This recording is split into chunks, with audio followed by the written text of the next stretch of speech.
शहर से दूर जंगल में एक पेड़ पर गोरैया का जोड़ा रहता था। उनके नाम थे चीकू और चिनमिन। दोनों बहुत खुश रहते थे। सुबह सवेरे दोनों दाना चुगने के लिए निकल जाते। शाम होने पर अपने घोंसले में लौट जाते। कुछ समय बाद चिनमिन ने अंडे दिए। चीकू और चिनमिन की खुशी का ठिकाना नहीं रहा। दानों ही बड़ी बेसब्री से अपने बच्चों के अंडों से बाहर निकलने का इंतजार करने लगे।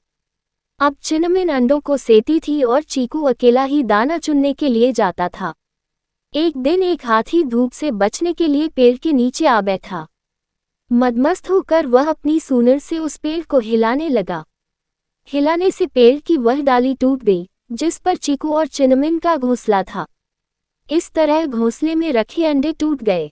अपने टूटे अंडों को देखकर चिनमिन जोरों से रोने लगी। उसके रोने की आवाज सुनकर चीकू और चिनमिन का दोस्त भोलू उसके पास आए और रोने का कारण पूछने लगे। चिनमिन से सारी बात सुनकर उन्हें बहुत दुख हुआ।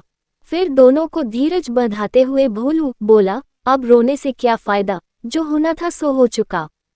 चीकू बोला, भोलू भाई, बात तो तुम ठीक कर रहे हो, परंतु इस दुष्ट हाथी ने घमंड में आकर हमारे बच्चों की जान ले ली है। इसको तो इसका दंड मिलना ही चाहिए। यदि तुम हमारे सच्चे दोस्त हो तो उसको मारने में हमारी मदद करो। ये सुनकर थोड़ी देर के लिए तो भोलू दुविधा में पड़ गया कि कहाँ हम छोटे छोटे पक्षी और कहाँ वह विशालकाय जानवर। परंतु फिर बोला, चीकू दोस्त, तुम सच कह रहे हो। इस हाथी को सबक सिखाना ही होगा। अब तुम मेरी अक्ल का कमाल देखो। मैं अपनी दोस्त वीना मक्खी को बुला कर लाता हूँ। इस काम में वह हमारी मदद करेगी।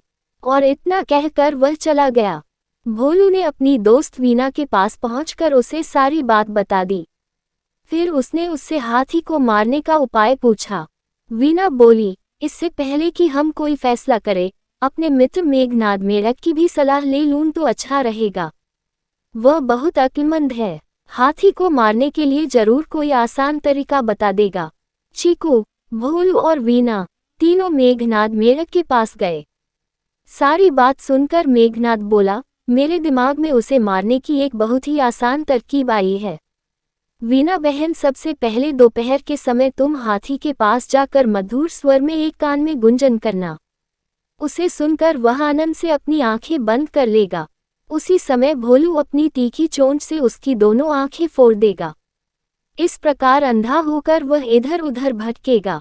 थोड़ी देर बाद उसको प्यास लगेगी, तब मैं खाई के पास जाकर अपने परिवार सहित जोर जोर से टरटर की आवाज करने लगूंगा। हाथी समझेगा कि यह आवाज तालाब से आ रही है। वह आवाज की तरफ बढ़ते बढ़ते खाई के पास आएगा और उसमें जा गिरेगा और खाई में पड़ा पड़ा ही मर जाएगा।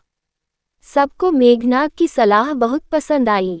जैसा उसने कहा था, वीना और भोलू ने वैसा ही किया।